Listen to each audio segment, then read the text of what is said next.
Tomb of the Spider Queen, here we are, game number 1 in another best of 5, playdate number 4 of the Nations Cup, Ukraine against Finland, everybody. So, with that said and done, we are going, of course, once again, for another match where teams are trying to qualify for the offline event in Berlin on the 10th and the 11th of June. The top 4 out of the top 8 that are still available in the tournament, still fighting for the win here. The top 4 will advance and will then attend the offline event, as well as one team from North America and a team from Asia. The whole thing takes place at the Experian at the Alexanderplatz in the middle of Berlin. So you guys can also come over, watch all of this and check it out.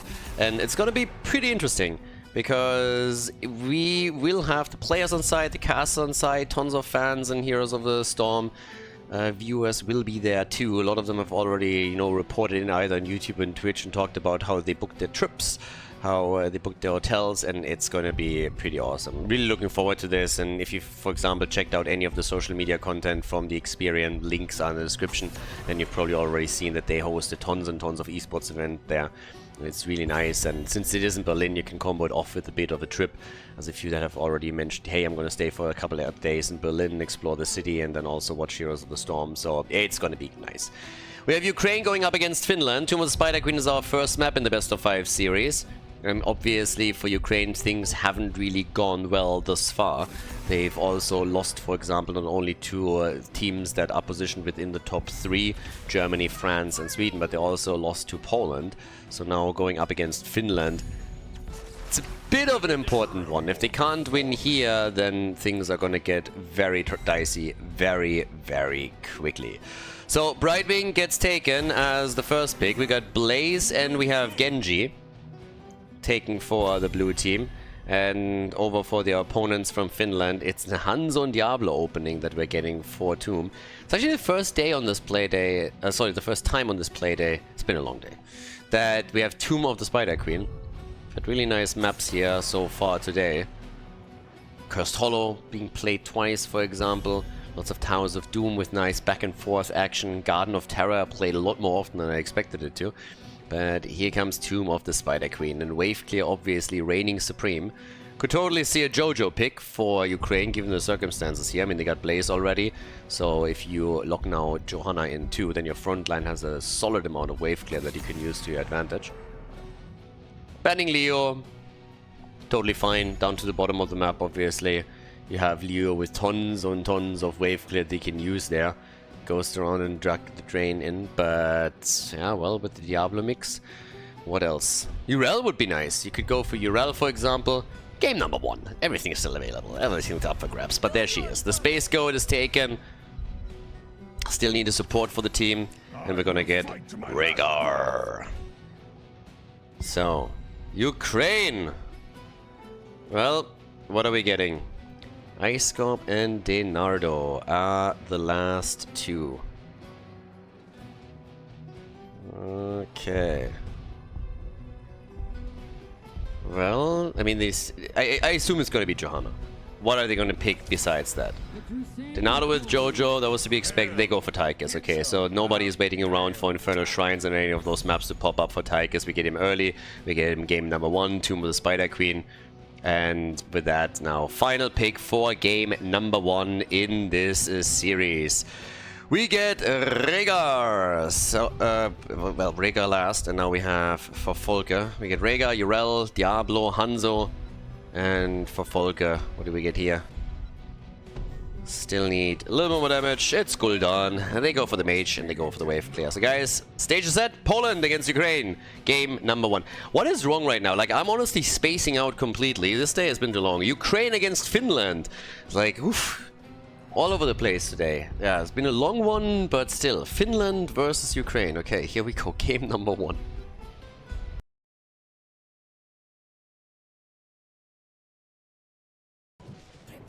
Tomb of the Spider Queen, our first map in the best of 5. We got Ice Scorp on Tychus for the Ukrainian Slopaka playing Genji.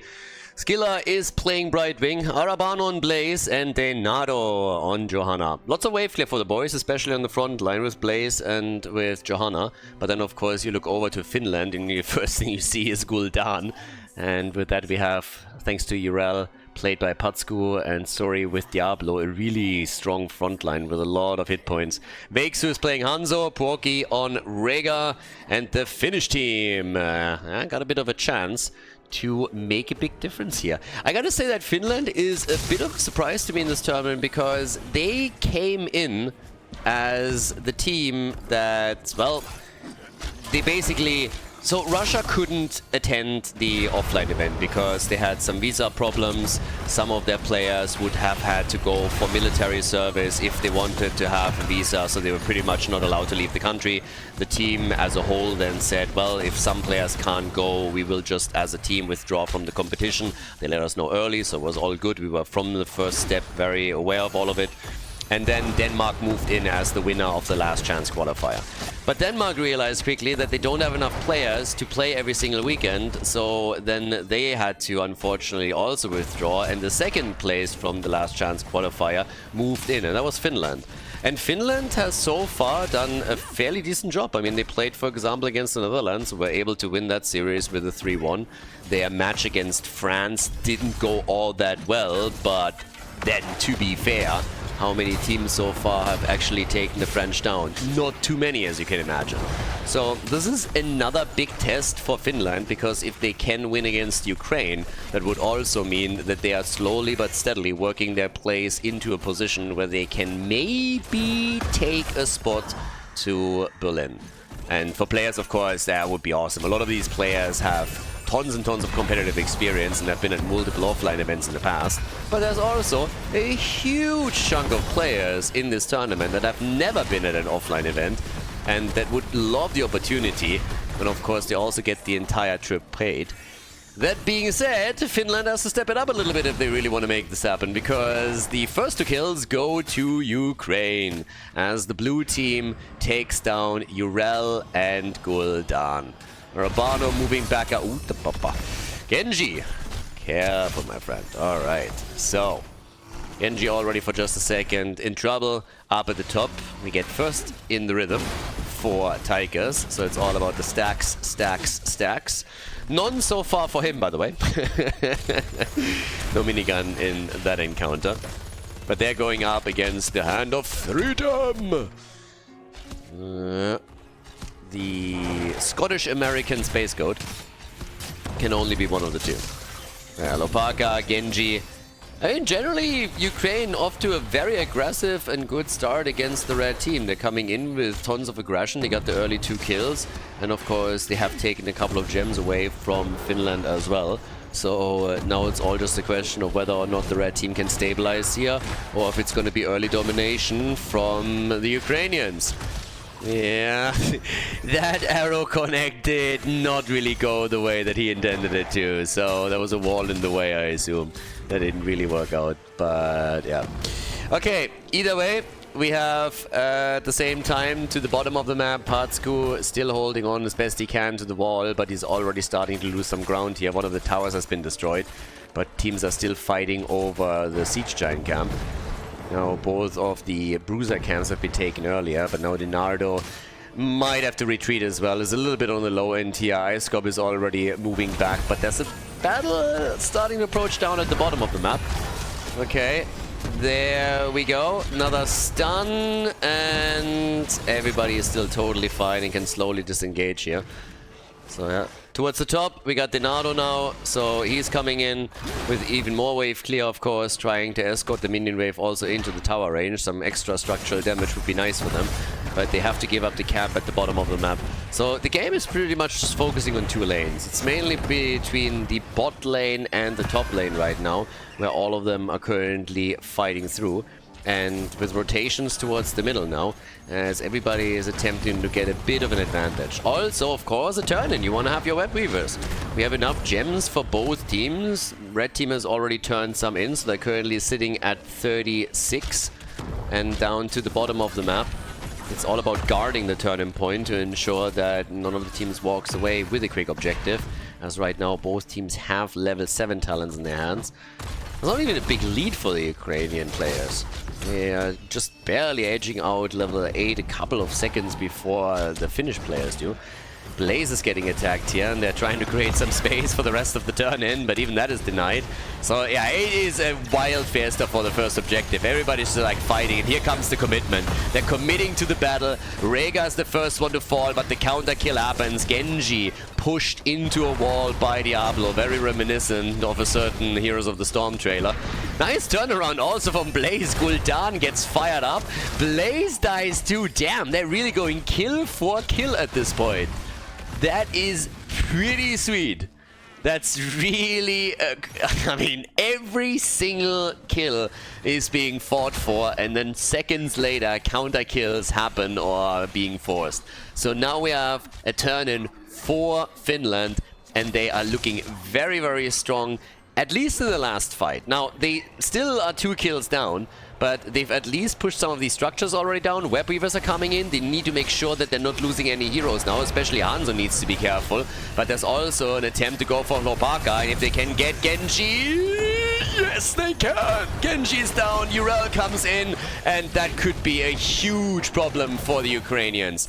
There's the kill on Brightwing. That's a ton of gems already gone, and they are for sure in trouble now. This is getting really dangerous. And by the way, look at Gul'dan for a second. He's done with his quest. 1 stack is all he needs, and that's him done. At level 10. So this is going well for them. Both with level 10 abilities. 30 stacks for Tychus. And whoa, oh whoa. This is brutal for the Ukrainian team. Now, Hanzo is dying, and that's actually good news, because he had 11 gems, so that's some gems at least lost. They themselves, the blue team, they lost a fair amount. Urel is still able to make it out, and nope, she's not, so she's dead too.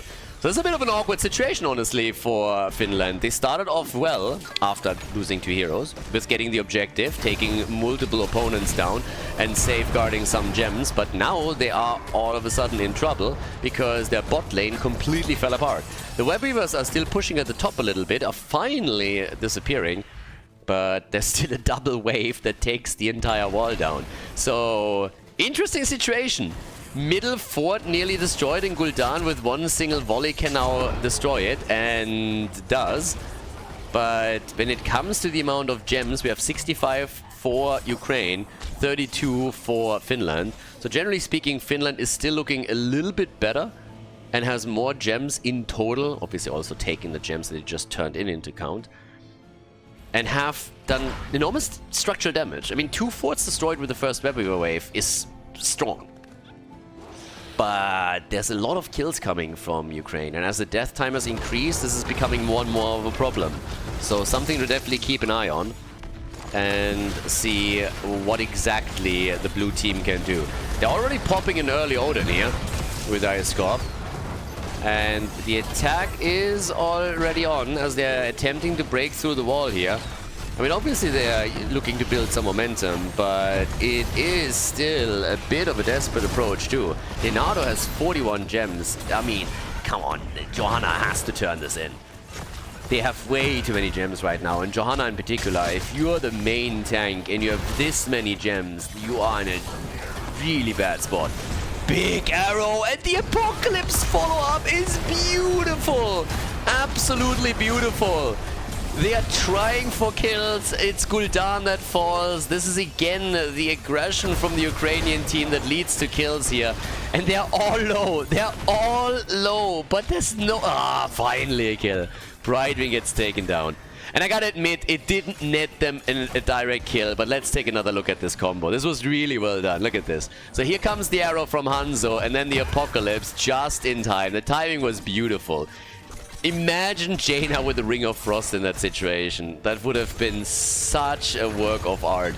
But now the turn-ins are slowly happening. Well, actually they're not. Still 0 gems turned in. Leonardo can get rid of the 41. It took him long enough, but he pulls it off. Hanzo is slowly moving towards the middle as he's trying to help the team out here.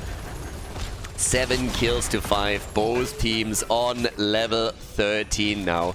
And yeah, it is Genji, once again, played by Lopaka, that is trying to go for the big damage. But he goes a little bit too deep and gets punished. Genji dead. bunkers up. Blue Web Weavers are going to be descending. If they lose more heroes here, though, that means that they have nobody to really push with it, and defense would be so much easier for Finland. Vice versa, of course, if the Finnish team is starting to lose some ground here and some numbers, then they themselves will struggle with this. But as is, we now have Web Weavers down at the bottom of the map. Urel can take care of that in the middle. Another play about to be made. Genji is, of course, reappearing. But the situation is still more or less the same. With only 4 heroes in this fight, it's a little bit harder for them to really get value. Beautiful, beautiful ult from Gul'dan, but it might not give them the kill that they wanted here. Now, they're still playing around the fight. Could get the walls done. Finally, they're coming through and take Johanna down. But I still gotta say that they should have tried to get that kill a little bit quicker. And now Gul'dan with the Ancestral is saved as Genji came in with the X-Strike. The fort at the bottom of the map has been destroyed because Urel couldn't stay here and defend. Instead had to move towards the middle and help the rest of the team out. And this also allows Ukraine to push at the top side and go for another fort. This is getting interesting. The first objective from the blue team is getting them some real value. Urel with a deep dive yet. No ult available for her. No Ancestral available either. So Urel at the end of the day just committing honorable Sudoku. And we, by the way, have also 71 stacks now on the side of Tigers, who has 39,000 damage. Genji is still a bit ahead of him with the 44,000. And while they are pushing the mid lane, this is another problem. The keep is taking actual damage here. So yes, Finland is ahead in experience now and is going to get an earlier level 16, but they are still in a bit of an awkward position. Initially they looked really strong after the first Web Weaver push, because they took 2 forts down and they also destroyed a few of the gems on the other team side by simply killing heroes. I believe it was at the top lane at the time. But now we have Finland themselves losing 2 of their forts. Sorry, 1 fort. Top fort is technically not gone, but they've taken damage at the bottom keep, so yeah. It's a bit of a back and forth battle between the 2 of them. Finland now with level 16, and the same is true for the Ukrainians. So we have 16 talents for both. Genji gets attacked again. Great fear. Very good horrify. And that is Genji dead once again at the perfect moment in time. Ideally, they would try to take care of that camp as quickly as possible. There's another Siege Giant camp at the bottom of the map that has to be taken care of, and that's where Urel is making her move. But they are already pressuring for structures here. Gul'dan, obviously, now also with the Rune's Affliction, is just absolutely crushing it on the numbers. He completed his level 1 quest so early in the game, and his Horrifies have been very much so on point. So, bottom fort is gonna fall for sure. Question is simply what can be done in the middle. Because the whole goal is not only to gain some map control by pushing these lanes back out, but also to do structural damage, particularly against the opponent's keeps if you can. But they are still a bit hesitant here. They themselves don't know. Ooh, Urel, she has her ult up. Could use it! And she makes it! There's the APOC! They're trying for kills. Genji with the X-Strike! And Gul'dan is the first one to die in the battle. Rega follows a close second. It is the blue team with kill after kill, and they're not done yet, are they? They go for Diablo and they drop him too. And then Genji finds himself very back in the line, up against his brother, and it kind of underestimates him. So yeah, that one's gone. And talking about keeps that are taking damage because of minion waves, yeah, I've seen this video before, so that's a little bit of a deja vu, considering we saw the same on the right side of the map, but this time the damage is even worse because the keep's gone. Keep's gone, and we have more! At the top, it's the same thing! They're losing even more hit points on the main structures. This is such a wild game. Kills don't even matter. I mean, Genji died to a Hanzo as he jumped way past the fort. Now Tychus is gone. That's a 5 versus 3. Could technically go for boss, and they might actually do that. And while all of this is happening, the top keep is nearly destroyed. The bottom keep has already fallen. This is an absolute nightmare right now for the Ukrainians. They got the kills, they were able to defend, and they get kill after kill. Now all of a sudden they are faced with the potential loss in game number 1 because they just didn't pay attention to the lanes and to the pressure that happened on each one thanks to Web Weavers and minion waves. 53,000 damage from Hanzo, 55,000 from Genji. Shimada brothers are still going strong. And it seems that Finland isn't even pushing with the top boss, which means they don't think they can go for core here. So they might want to go for the keep in the middle instead. I thought they would try and push aggressively through the top with level 20 in an ideal world and then try and make their play there. But instead what we're seeing is them poking the middle, and the boss is already going for core. If they hit level 20... Well, first they're hitting Gul'dan. Before level 20 hits for Finland, Ukraine hits Gul'dan, Gul'dan dies, and now this boss has done, I'd say, little. I mean, took down the top keep, congratulations. Not even a single percentage point taken off the core. That could have been a little bit better, I believe. So, yeah, Finland doesn't get a whole lot out of this particular push. Still have the camp here that they can claim. Both teams in a few seconds on level 20. Finland obviously now has Haunt and the Ancestral upgraded. But with the blue team turning in, the second set of web weavers for Ukraine is now a thing. So both forts should fall. But yeah, this is gonna get very interesting here. Since up to a moment ago, I would have said that Finland wins this with the boss, with level 20. And now we have cooldown reduction for Genji on his level 20. That could become a huge deal. Big red button. And the upgrade also for Johanna with the Radiating Faith. So with a kill or two, there might be the chance to get some momentum going for Ukraine. Yeah, Apocalypse makes the play, another stun. That arrow goes far and wide, and yep, it's still flying. That arrow is on his way to Florida. And they get murdered! Yeah, the second Ancestral hit doesn't come in time. Hanzo is dead. Rega is dead. At least they defeated the Web Weavers, but boy, oh boy. This is troubles brewing over here. Urel is down at the bottom of the map trying to stop the Web Weavers, and she can. I don't think the keep is gonna fall unless the blue team is moving in for it. Diablo nearly dying. He needs to retreat. Folke has tried to push them back as best as he can. He's sitting at 69,000 damage. Only Genji's a little bit higher. But Ukraine doesn't seem to be able to really capitalize on it. I guess they're gonna get the keep at the bottom of the map finally. Gul'dan isn't here yet. Patsku can create some space. And, well, can they take this one down? I'm not so sure, honestly, now that Gul'dan is here. If they really wanted to make a play for the keep, they should have probably done that a bit earlier. But they are pushed back. This is a wild one. There's another turn-in opportunity for Ukraine. They have enough gems for a second one, but they also have a chance to take down Diablo, and they are taking it right away. So yeah, job well done. Now, is this going to be the end? Horrify has been used. Oh, Genji! And he gets out. Genji gets out. Gul'dan, big damage. Big damage here. And they're still draining. Diablo is back, and they can go for Tychus. But Genji is honestly the bane of their existence.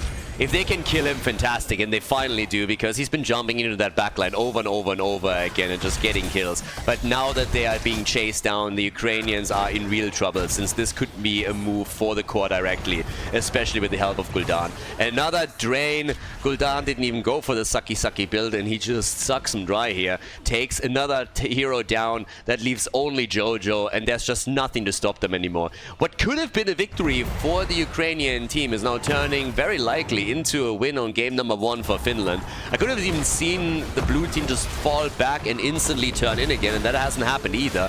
So Jojo is doing the best she can to just delay the more or less inevitable, buy some time, get somebody back in.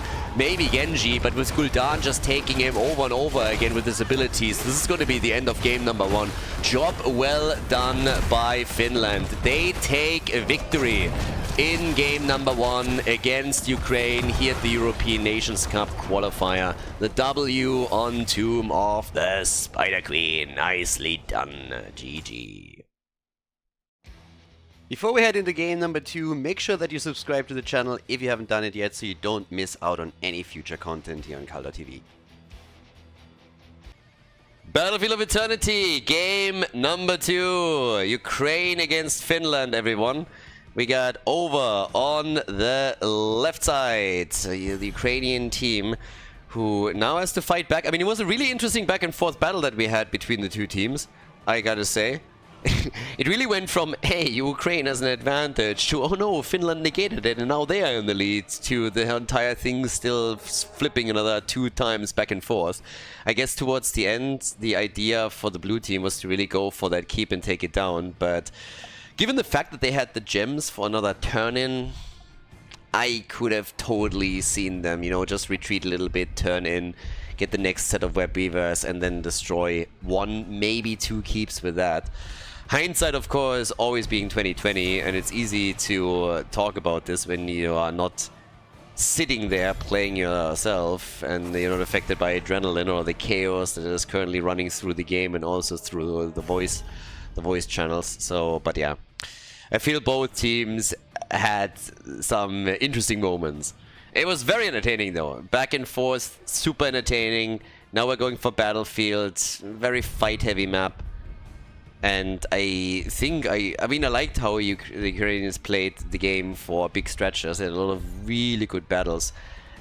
I don't know how much that was hinging on Genji as a hero, though. Well, Genji got caught a couple of times and got killed, and every single time he got killed, it was like, yeah, maybe he went a little bit too deep, and they started to lose some of the threat. He also was the one that was putting continuous pressure onto the back line, and especially threatening Khaldor, who was easily the top damage dealer for Finland. So when you can't draft Genji anymore, what are they going to do to really have a hero or have somebody in the team that can fulfill the same function? So if they find a solution for that, would be pretty interesting. If not, then yeah, we'll see. Either way, we got Hogger on level 1 now. And the double pick for Finland. Vala has been banned, Sylvanas is out, you still can rely on Li Ming, you can rely on Greymane, Lunara for immortal damage. Plenty of heroes still up. Because obviously heroes that were played on the first map cannot be played again. Again, this has been a rule very consistent throughout the entire Nations Cup so far, starting with the round of 16 where we had 4 groups of 4 that played out round robins in the group, up to now where we're down to the top 8. Junkrat and Muradin, so already Stormbolt play is possible with a Junkrat follow-up and attempt to isolate targets. Whereas Ukraine's with Varian and Li Ming. Sniper combo. Guess we're gonna see a ban on Stukov. I mean, right now what do you ban? You ban either Stukov or you ban Malfurion. Those are your 2 options, pretty much. Any follow-up on Varian stun is something that you want to eliminate. So unless there's another damage dealer that they really, really don't want to go up against, yeah. They ban Anna. I mean, I get it, don't get me wrong. You don't want to have the nano-boosted Li Ming. I'm just not sure if I wouldn't be more worried about a proper Varian stun into Stukov lurking arm for Li Ming. It's actually a really good question. I mean, for me personally, my immediately go-to would have been make sure that there's no possible follow-up. But then again, nano-boosted Li Ming is also absolutely disastrous when played correctly, and you have with Junkrat already a very squishy hero. So it's not really that bad of a thought. It's just interesting that my brain went completely a different way than theirs did. So I would assume that it's either going to be Stukov or Malfurion for them, but well, we'll see. Chen for Finland, and we get Stukov. So yeah, well, Stukov is picked away. So that's one way to address this. Yes, you can pick one of them away. Leaves us, I suppose, with Malfurion. So I mean, a few more options, or Deckard, but the traditional follow-up would be Malfurion. But yeah, picking one away, picking Stukov for themselves, that obviously makes sense too. And with Muradin and Stormbolt, it's something that can work for you for sure. So what can they do? Malfurion and even Tracer together with it. Okay, I like it. The final pick, Folke for the Finns. The Finnish team is in the lead. And again, if Finland wins against Ukraine, that would first of all be really tricky for Ukraine, because oof, that would make it nearly impossible for them, I think, to get into the top 4. Not quite yet, but it would make it very difficult. Finland, on the other hand, if they win, off to a great start. And they go Cassia. Cassia and Junkrat are going to be the damage dealers. We're heading into Battlefield of Eternity, everybody. Game number 2, Finland against Ukraine. Ukraine against Finland. We're in Battlefield of Eternity, and on the left it is Icecorp on Liming. We have Skilla on Malfurion, Araban on Hogga, Denardo on Varian, and Lopaka on Tracer.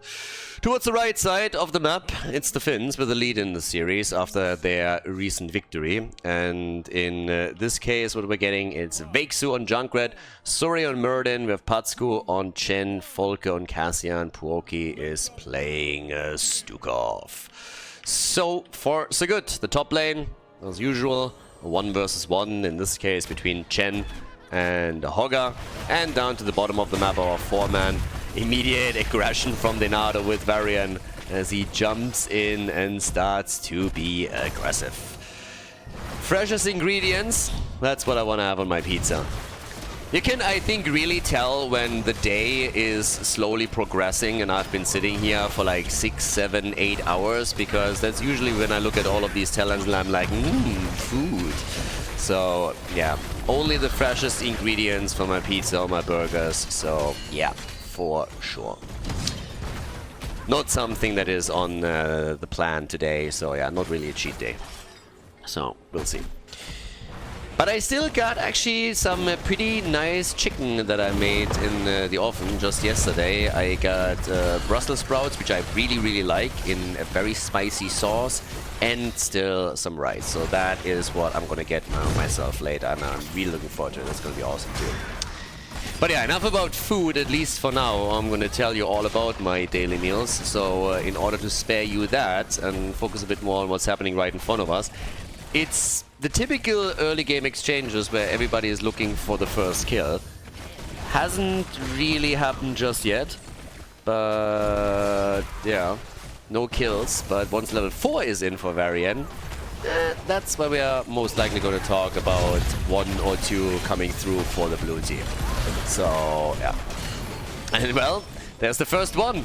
Okay, they didn't even need level 4 for it. With level 3 already, a quick engage from Varian and then the follow-up exactly as the doctor prescribed. So Tracer and Liming working in tandem here, and it is Cassia who falls first. So 1 down, and Ukrainian players have already done a pretty solid job at the beginning of game number 1 with all of that aggression. It seems like it translates directly into their performance in game number 2 as well.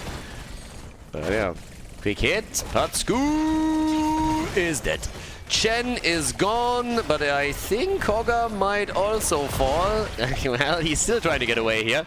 They didn't get the camp. Stormbolt connects, but they don't have the damage output just now. So 2 kills to 0 in favor of Ukraine, but at least the camp was still taken by the Finns. They are able to save Murden, so good for them.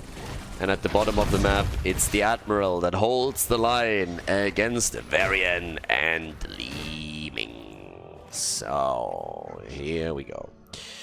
On the right side, Folke.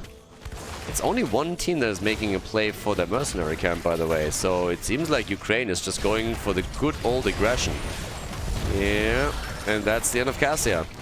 I miss the good old days where you could talk about the Russian-Ukrainian aggression, because we had so many teams with Russian and Ukrainian players being fully mixed, and then you could just talk about how the one trait that all of these teams shared was that they were just aggressive to no end. As you can see here, it was just attack, attack, attack, invade, invade, invade, camp, camp, camp. And nowadays you say that and everybody is just getting fucking pissed. It's really annoying. So yeah. For good reason, but still, especially when you're talking about esports, it's a little bit of a weird one. Particularly because I think 90%, 80%, all of them, all teams that we had were mixed teams, and still are, except for the Nations Cup, of course, between Russian and Ukrainian players. But yeah. Anyways, 3 kills to 0, and off we go. First battle is up, and currently it's all a defensive situation with Finland sitting there and trying to make sure that nobody gets too close to the Immortal. But of course, it's the good old Li Ming poke play where she just fires one volley after another, and then you have two choices. Either you let the Immortal take the damage and you will eventually lose it, or you throw some bodies in the way, and then your hit point pool gets whittled down and puts pressure on your support, and you might lose a hero eventually. So, either way. But Muradin, a lot of hopping away that we're seeing from him, leaving Cassia alone and isolated, and that is the end of her. So after the last game, we are now seeing the Ukrainian team with a lot more aggressive moves. I mean, from the beginning, it's just go, go, go, go, go. And it works well for them. No way. Oh, Tracer's not happy about that. 28 points? Yeah, no. She doesn't like that one bit. 4 kills to 0, early level 7, and the first Immortal. It's looking good for the Ukrainian team. Yeah, that's a very nice start. Team fights were where they excelled in the last game. And I also asked the question a bit earlier, what is the answer now after Genji has been eliminated, after Genji can't be played anymore? And I guess the answer to that question is Tracer. Tracer is the one that dives in. Tracer is the one that starts to do the damage. And Hopaka is picking it up exactly where he left off in game number 1. Just diving into the backline, getting those hits. Couldn't kill Chen, but he got close, so yeah. It was just him showing mercy. But without level 7, well, first of all, they have level 7 now, but look at Muradin, he's already low, and he's nearly dead. They're focusing so much on Tracer that there's a ton of space and room left for Li Ming, where she can just take good angles and then get those combos out. So this works extremely well for them. We have a 4 destroyed, or about to be, and they could still win that team fight too. So this is great for the blue team. Game number 1 obviously didn't work in their favor, but now they are looking stronger and stronger and stronger. Doesn't change the fact that they lost their front line just a moment ago, but of course the Immortal itself has taken the fort down and is now making a move for the wall at the keep. Oh, Malfurion dead as well. Taken down by the Panda. And the fight isn't over. They're turning it on Volker too, so Tracer can't stop, won't stop. Finally gets stopped. Okay, Caster Curse kicked in. But outside of that, still 5 kills to 3. Wall halfway destroyed. 1 tower and the gate pretty much down. And I love how both of them are just, especially the blue team, are super aggressive and going for kills. I mean, we're 7 minutes in. We already have 8 kills here. Still making another play down to the bottom. Hit after hit. Trying to look for Denato here for just a moment at the front, and the taunt could come through once more. He's obviously looking for some juicier targets than just Muradin and Chen. But now that Li Ming is back, they can fire away once more. Okay, another play at the taunt, and Cassia is dead. Cassia's down. They try for Malfurion though, and he's nearly dead as Fat Illidan is making another jump forward, but gets also shoved back by the wave of force from Li Ming, and now he's completely alone, trying to jump back out towards the rest of the team, and that didn't work, but at least Tracer gets blown up. It's all over the place. It's a 3 versus 4 now, and Junkrat gets also killed. That's kill number 8 for Ukraine. It's a bloodbath. It's an absolute bloodbath. What's interesting to me is that Battlefield of Eternity was actually chosen by the red team. Finland chose the map. So yeah, Finland has chosen the map, and I think if you look at game number 1, I think it was very clear that this was a map that would favor the Ukrainian team. Or at least that's what I personally expected, just simply because it felt to me that the team fights they showed in the first game, this is where they excel, this is where they feel at home. But now Li Ming gets destroyed, so yeah, Finland, maybe they got something there after all. They went for the top keg plays, and now they are looking at a follow-up with a good Stormbolt against Denato. They could definitely get a kill here on Varian, and he goes down. Varian gets destroyed. Junkrat. Oh, Tracer. It's again Lopaka. Every time. They want him. They're looking for him. Stormbolt jumps, and finally it's the end of him.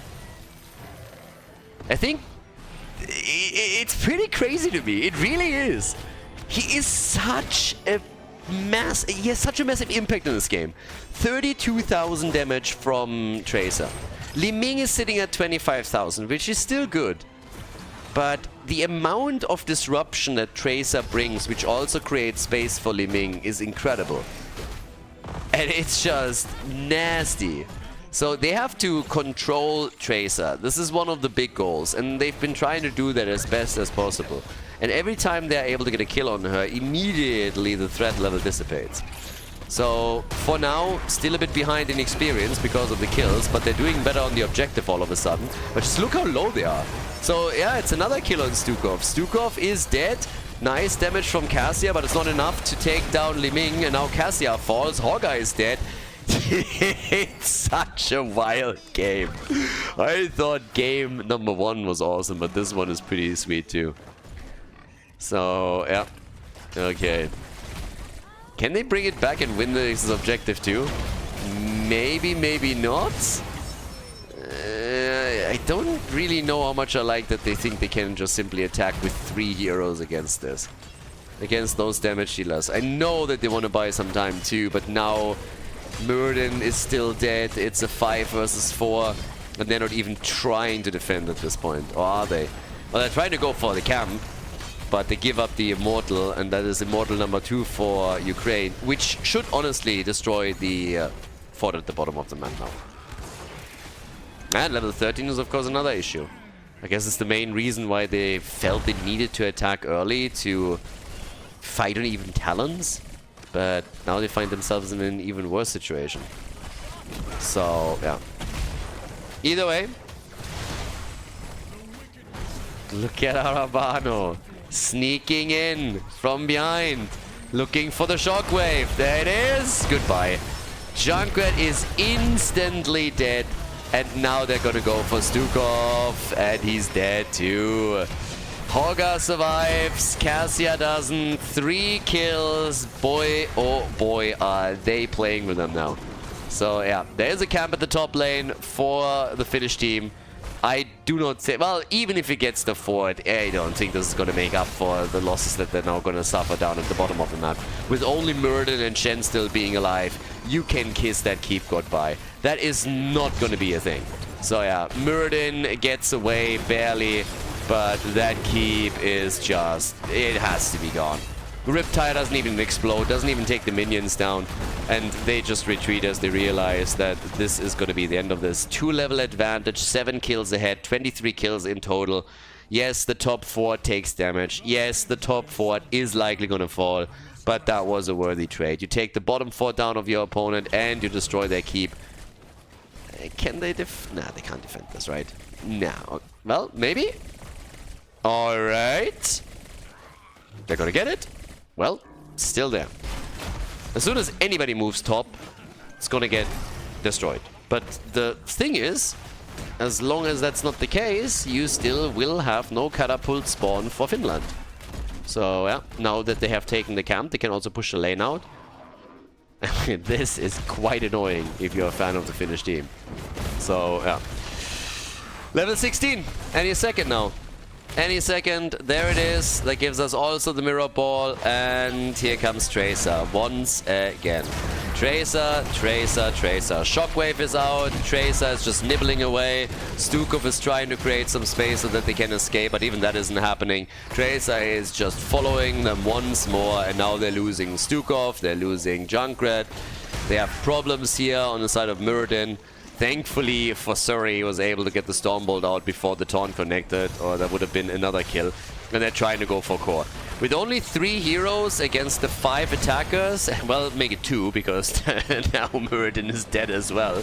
They might even be able to take Chen down and make Cassia the only defender. Junkrat will be back soon, but of course they're going to try and end game number 2 here.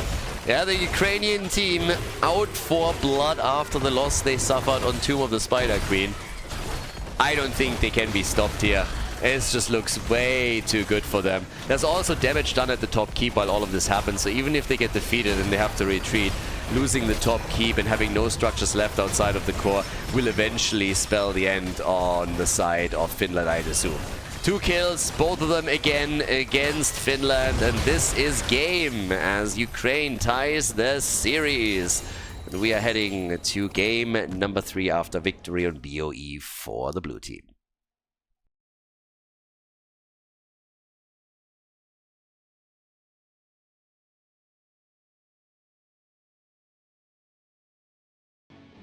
Game number 3, here we are. Towers of Doom is the next map, and the blue team made a statement. The Ukrainians definitely made a statement. They crushed it on Battlefield of Eternity. Very different from what we saw on the first map. So every team fight, it was just brutal. And Tracer in particular. Khaldor is putting the extra work in here for sure. I mean, he had Malfurion support. That's obviously great for him when you play Tracer. Played Genji in game number 1. But he is really the biggest threat currently to the Finnish backline. That's definitely true. Now, after he now played Tracer and Genji, what are we getting next? I really want to see. And it is going to be a fun game for sure. And I also want to see how Finland is going to approach this. Is Finland having a bit of a different idea now how to play this one out? I was really surprised that they were the ones to pick Battlefield of Eternity. Battlefield of Eternity has always been a map that is very heavily leaning towards big team fights. And I think while they didn't do too poorly in team fights on Tomb of Spider Queen, generally speaking, they just did better with coordinated pushes around their web weavers, around mercenaries that they got, around bosses, for example. So if they are maybe branching out a bit and going into a couple more macro picks, I wouldn't be too shocked. Uther and Falstad. Interesting as a first pair. Uther, in this case, most likely going to be taken as a main healer, but they could swap him also over if they want to play with a double support instead and play Uther as a main tank at the same time. But I'm a bit interested. This is not your typical start into a draft, so this as a double pick is interesting. Yeah, Leo and Kelthas against it, so you have CC, you have Nubarak with a stun, you have the Bed of Barbs, very likely. You have the Impale, Kelthas with Gravity Lapse, Leo with some slows. But what are we gonna get from the blue team? Or did they just really want to have a support that they are happy with, considering that in game number 2 and also in this one, the ban pattern is starting to lean more aggressively towards supports. I mean, now Whitemane, Anduin, and Lucio are banned. Okay. Very, very interesting start into this third game. I mean, again, one of the teams are now going to take the lead, right? So we have a tied score. One of them is going to pull ahead. And I'm a little bit afraid for Finland if they lose this, because last game, as I said, was more of a statement than anything else. It was an absolute dominant performance in team fights from the Ukrainian team. If they now head into Towers of Doom and all of a sudden also lock in the W here, then Finland would be in a situation where they lose 2 matches in a row, and that can really, really it can pose a bit of a problem when you're going into the next one. Okay, so there's Vala and Sonya, leaving Denado up as the main tank on his last pick. It's not that crazy. I mean, it's like a halfway normal draft. But they took an interesting route to get there. Vala plus Falstad means she's most likely going to go, I guess, in a multi-shot build. I don't see her going for arrow. I normally would have said, okay, auto attack style, but in that case, you're normally leaning more towards a second support. Unless they swap Uther over to Denado, play Uther main tank and support, and lock a second support in for Skiller. Could happen. They got Kane, Maiev on the other side, so again aggressive front line here for Finland. Kelthas for the follow-up, Maiev for additional damage. And the moment of truth, there's Morales. Yes, it's going to be an auto-attack Vala, Uther, main tank, plus Morales, pocket healer, and also with the Pew Pew, the stim drone. So, here we go. Towers of Doom, everybody. Let's go. Third map in the best of 5 series between Finland and Ukraine. Game number 3. The series is tied, and on the left it's Denardo on Uther. So they swapped Uther over to Denardo as expected. He's main tank and second support in one. We get Arabano on Sonya, Icecorp on Falstad, Lopaka on Vala, and Skiller is playing Morales. The pocket heals for Vala and the pew pew pew stim drone. Whereas on the right side of the map it is Finland with Folke on Kalthas. We currently have Vexu on Maiev, Porky on Deckard Kane, Sori on Anubarak, and Patsku is playing Leoric. I mean, this has to be an auto attacks build. Well, it doesn't have to be. It could be multi-shot, I guess. I don't see an arrow build coming out of this. And they go into the auto attack style. It makes the most sense. You are in a spot where you have a double support, you also have a pocket healer for Vala, and in addition to that, to make matters even worse for the opponent's team, better for you, you have an ult that allows you to get the auto attacks through even faster. Do you have any kind of idea how this is going to look once that Vala is ready with, let's say, a good stacking amount on level 1, hopefully not too many deaths, so that she maintains some of the auto attack speed through the Gambit stacks. And in addition to that, has Manticore.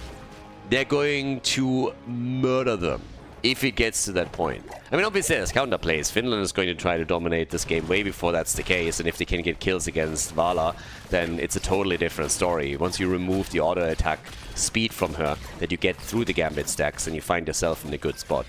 But Lopaka has been crushing it in game number 2 in particular, but also in game number 1 his Genji wasn't too bad. Yes, he was killed a few times, he was caught a couple of times, but generally speaking, he was the biggest threat. He was the one that put the pressure onto the backliners, so he did his job there for sure. Now, towards the top, we get more damage to Leoric, so he's a bit of trouble. Orabano here with 1 camp, so they have 2 camps taken already. 2 camps for them. Falstad could still fly down, and more hits are coming right here with 17 stacks for Vala. Again, stacking is important, but you don't need to overdo it. That's the thing with Vala and her stacks. The more important part is to really keep the attack speed, because if you keep the attack speed, then after level 16, you're going to get so much more value out of it thanks to Manticore. I mean, you get general value out of it, of course, but if you have 2 supports and 1 pocket healer like Morales, then you usually are also in a position where you can get halfway decent stacks no matter what. And Lopaka is already rushing around like a bunny on speed here. I mean, it's just like tumble, tumble, tumble, tumble, tumble. Left, right, right, left. Hit, shots fired everywhere. And yeah, the death dealer on level 4, he can do, of course, a lot with that. So, we'll see. Yeah, 30 stacks. Again, time will tell how much they can do with this. Needs to be careful of particularly Maiev and that he doesn't get flanked. Like here, for example. But so far, they're still looking good. Denardo is the target, and as long as it's Denardo, it's kind of fine. Uther is still okay, dies, but that also allowed a lot of hits to come through from Vala, who's now at 44 stacks. Uther goes down, that's first blood against Ukraine. Triple altar phase, Falstad already at the top, getting the first one, and they should be able to get a second if they are pushing for... I actually don't understand why Falstad is going down to the bottom of the map. Ah, okay, the bot lane was already soaked too. Okay, so they can't get to the top. If they could have delayed the bottom altar a little bit more and leave Leo alone, then the 2 of them might have been able to tag team up on him. But as is, it's 2 altars against 1 in favor of Finland. And it's another kill. The Finnish team taking down the birdie. So, a bit too far out. Gets punished for it. Vala again with damage. And while she is destroying the tower, the red team is hoping to flank in from the side. Not quite. Stun still connects, but as long as you have Morales right there, you know that you have your pocket healer, and that's not going to be an issue. So the first quest reward is in for Vala. Looking okay there. But camp is now also taken for the first time. Not really a gap in experience yet. It's still early game, but for Vala it's all stacking. This is really prep for the late game. You want to make sure that you're scaling properly as the game continues. And they are getting aggressive again. Remember game 2?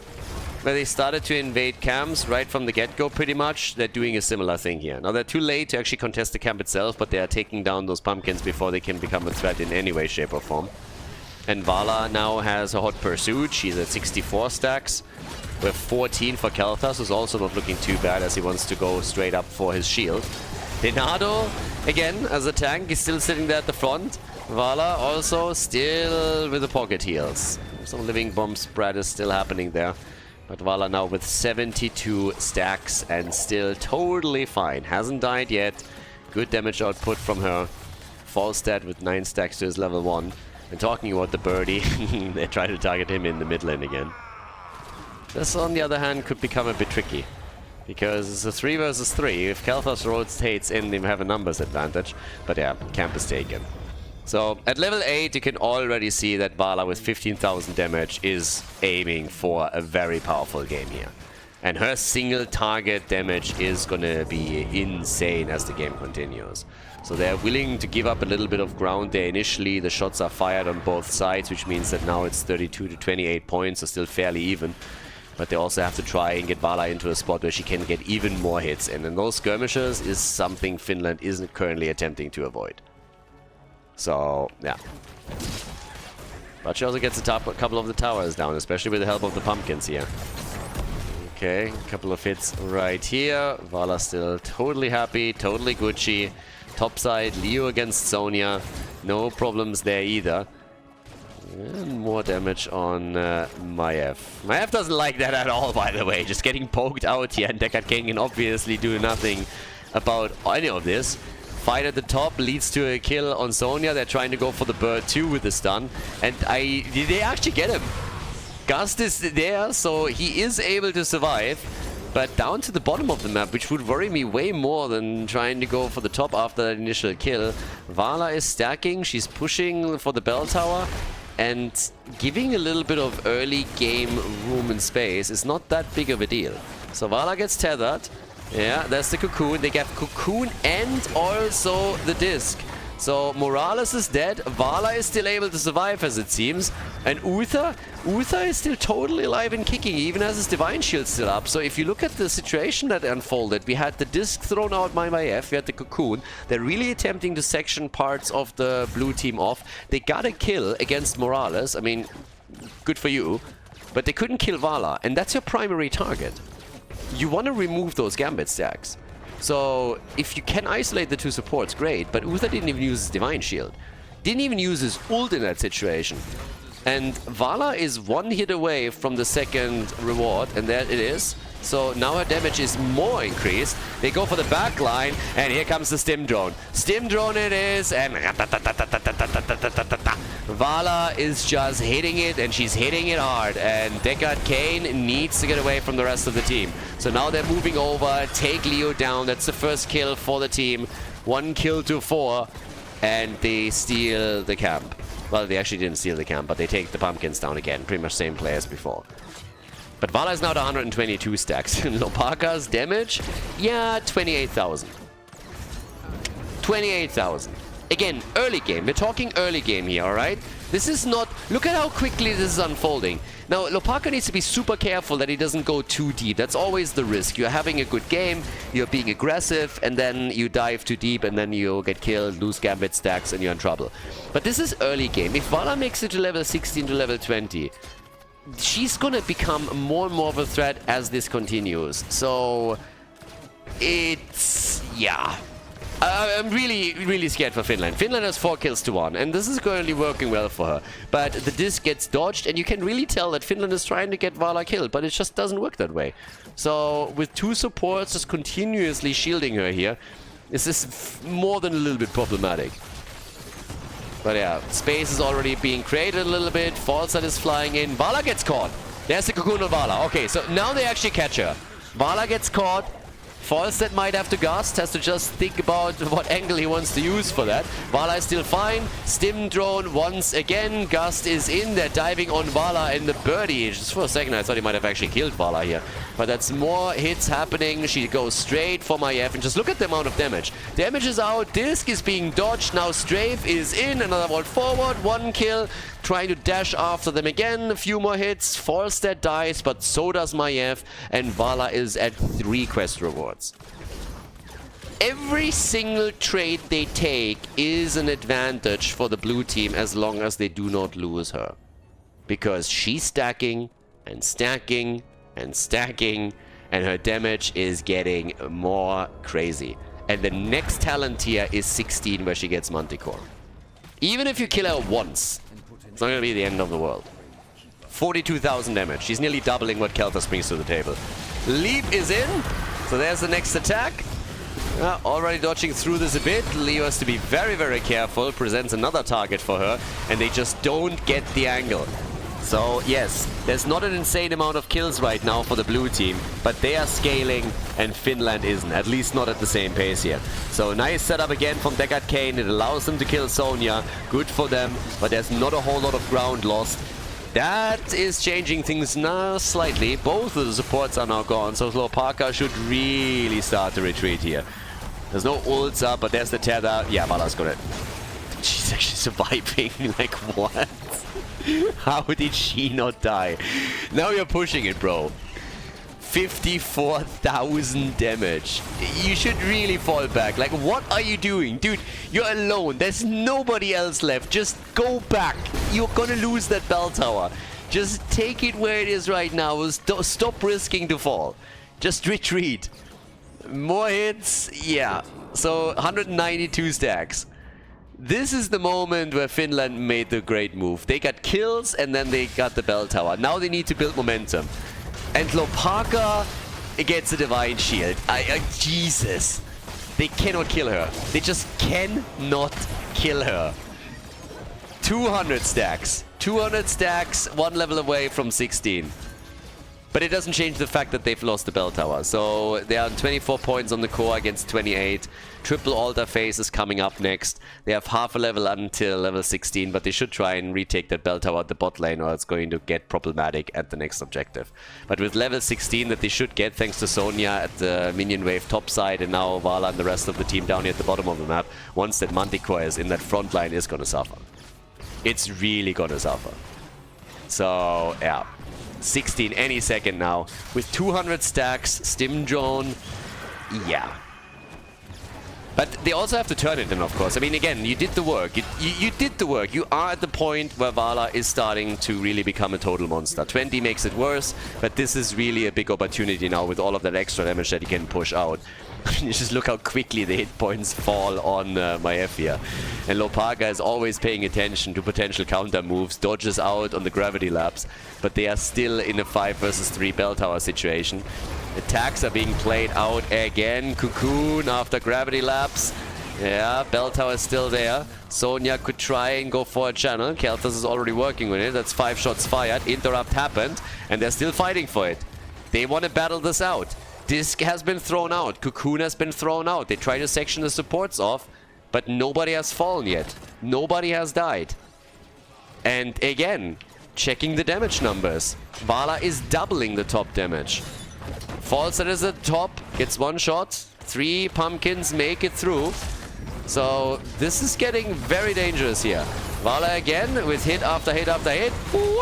Sonya with a connect. Divine shield on Morales, but Sonya dies. And Vala can do as much damage as she wants. If they cannot get the kills, finally, then all that damage means jack shit. So, yeah. There's the disc. And now they can take her down. Finland is playing this well. I am impressed. Vala is still alive and still doing damage. Has also the Tempered by Discipline, which really helps her here. She still might fall. Morales is dead. I am massively impressed by how much they do to keep Vala alive. And I'm really impressed by how many stacks he has. But it seems like they still cannot do enough here. 5% attack speed removed. Honestly, it doesn't matter that much. It's 1 kill. But they just cannot get a foothold here.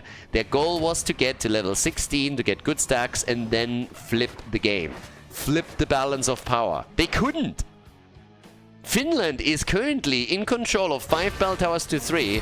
And despite the enormous stacks that we have from Vala, and all of the damage that she gets, they cannot get their kills. Vala honestly survives so many encounters where I could see her die, because Lopaka dodges abilities that would lock him down, because some ally helps but they need to win some fights. And it's 14 kills, 2-3. That was fine at the beginning when all they were trying to do is get to a late game and a stacked hyper carry. But now we're here. And they still can't win those fights. So all they're doing currently is just trying to delay the inevitable. And shots are fired all over the place. So now another pumpkin connected. We are at 16 points to 22.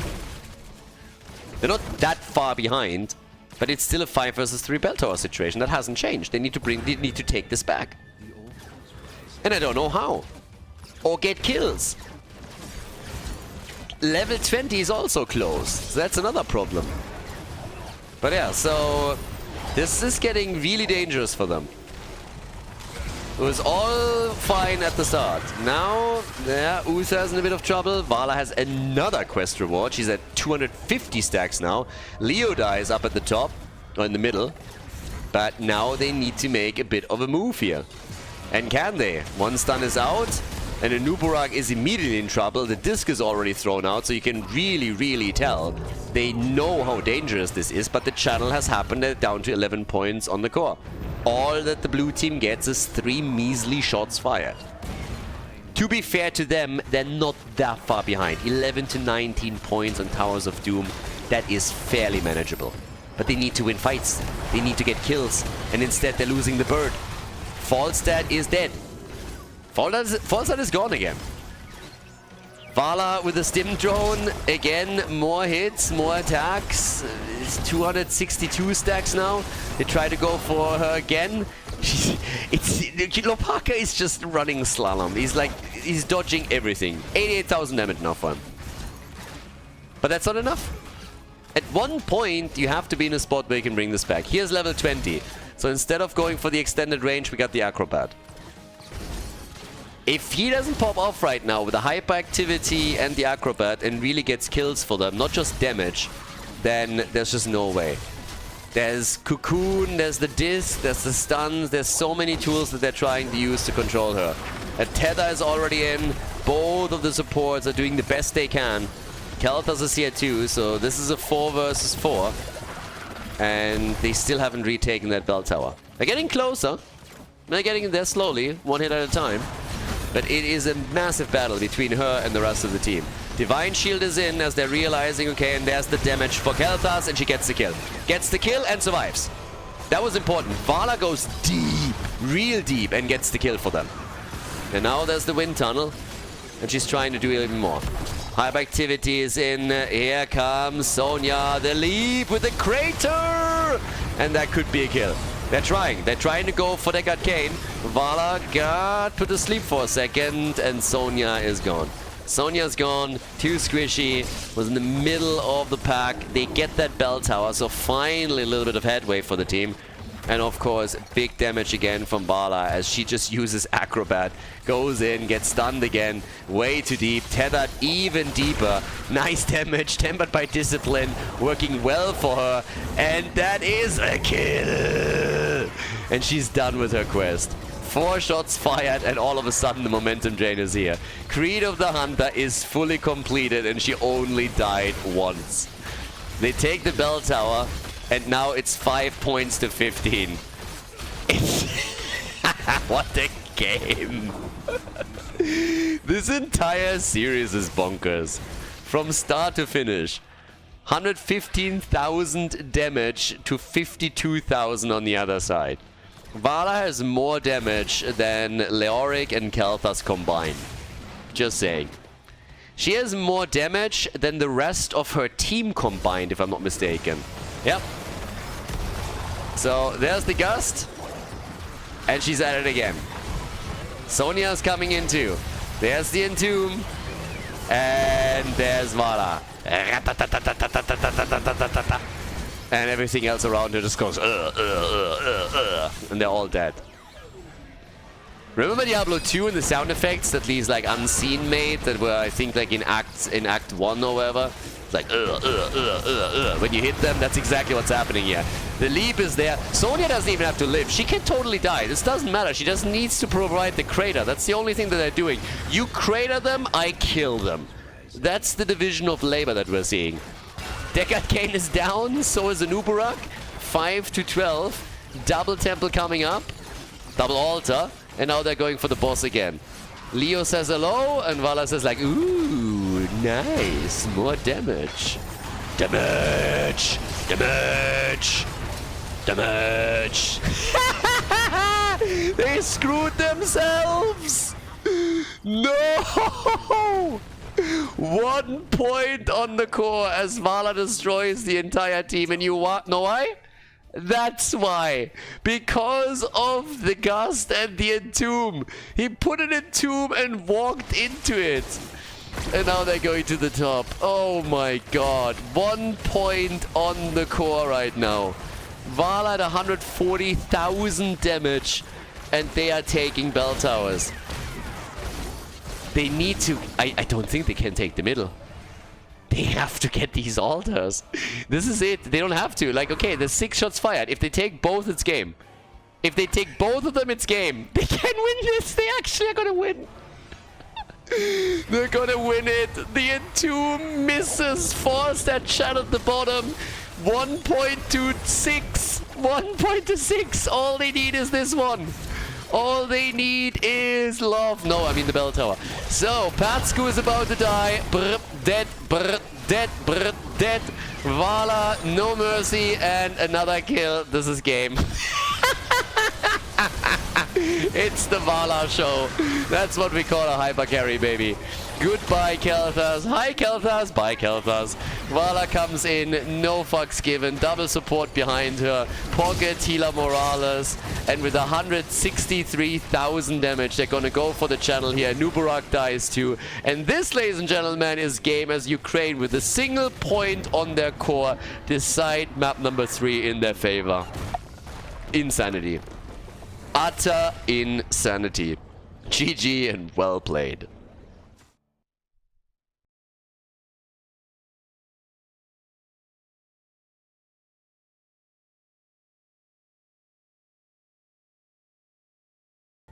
Game number 4. The Vala show on Towers of Doom. That was kind of special. I mean, honestly, when she hit level 16 and they weren't able to kill anybody, I was really getting worried for them because I'm like, hey, you guys worked for this. This was your go-to strategy for this game. That was the whole plan that you had, and now it's falling apart. But then he just popped off. So Lopaka, really the backbone of the team at this point. Obviously, lots of support for him to get him into a position where he can be this aggressive in the first place. But he's performed with Tracer on Battlefield. He's performed with Vala now. I honestly at some point was looking at this and I was like, is he gonna pick Suljin? So I'm not sure what he's gonna go for in game number 4 now, but Suljin is still up. Keep in mind you can only play a hero once within the series, so now 30 heroes are unavailable. Bans on Sylvanas and on Anduin as we're heading into Infernal Shrines. This is match point, of course, so Ukraine can now go for the win here. And as I explained in the first draft, this is actually an important one for them. Because if they lose, they already lost to Poland, right? So Poland you can look at as a direct competitor for the potential 4th spot, for spots to Berlin. So if they lose here too, then oof, it's getting really difficult. If they win on the other hand against Finland, then it's just open season. So right now we have the final ban in the first ban phase, but I'm very curious what else he picks. What has this hyper carry potential? Zeratul? Kerrigan? Illidan? But those are all more melee heroes. I mean, when we're talking about real pure range damage, it's Suljin, right? Like you're talking Suljin. On Infernal Shrines? I'm curious. I really want to see what it is. The Haga is a great first pick. So the Haga is fantastic. It's really, really nice.